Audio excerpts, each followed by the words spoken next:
Magandang araw mga kaibigan. Ngayong araw nga pala ay birthday ni Papa kaya pupunta kami sa simenteryo doon pa rin celebrate ng birthday niya. Kaya na nga, naglalakad na kami sa mga oras na to at sinama na nga namin dito si Hope dahil kawawa naman nag-iisa lang sa bahay. Kaya yan, sinama na namin. Bali nag-teleport na nga lang kami at nandito na kami sa kalsada.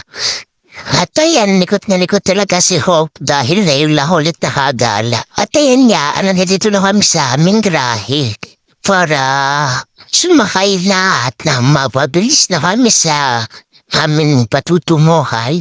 At ayun na nga, bumabiyahin na kami sa mga oras na to at si Mama at saka si Hope ay nasa tricycle. Silang dalawa doon dahil medyo masikap na doon kaya ay pumangpling ko at saka ako ay nagmotor na lang. Kaya nandito na nga po pala kami sa alsada.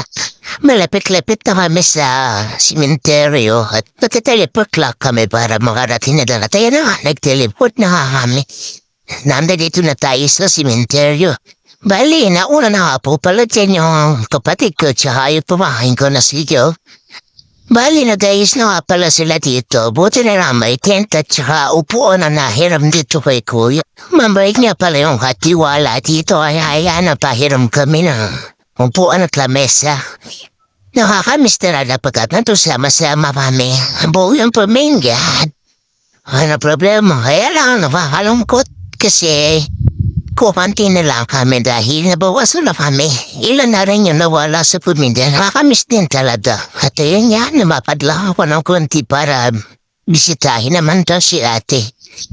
Magkatabi lang naman sila ng pantot ni Papa tsaka ni ate. Na nag-aayos na dito yung kapatid ko tsaka yung sila Job at Mama.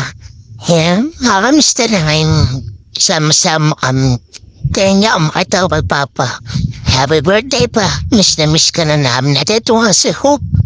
Ay, bigla na uhaw pa si takbo ng takbo. Pinainom ko na halayan dyan. Kasi may pagod na pagod yan. Kaya pagkarerahan kay Job. At ayan yan. Nakalimutan ko sundihan si ate na bandila kaya bumarkapot sindihan ko siya ng bandila. Tawa, Mr. Ray, mga araw lang, nadiyan sila sa tabi namin. Nadiyan si Job. Nagbalaro nga dito sa sulo kahit saan. Kahit saan talaga yan mampuntain si cellphone. Cellphone is life talaga si Job. Kaya nga nagkwentuhan kami dito nila Mama at mga patid ko at brother-in-law. Kasama si Hope. Kung ano na lang yung mga pinagwetuhan namin din yung mga naparaan. Yung mga naparaan. Makasaya ang hala-hala ng papa po ng mga kapatid ko. Alam ko lang isipin na kulang-kulang kami. Pero okay lang. Ganun talaga yun. Tadhana. Wala naman tayong gagawa kundi tanggapin na lang. Kaya kayo hanggat kasama niyo pa yung mga mahal niyo sa buhay, ay bigyan niyo ng oras sila. At hindi habang panahon ay kasama natin sila. Life is short, ika nga.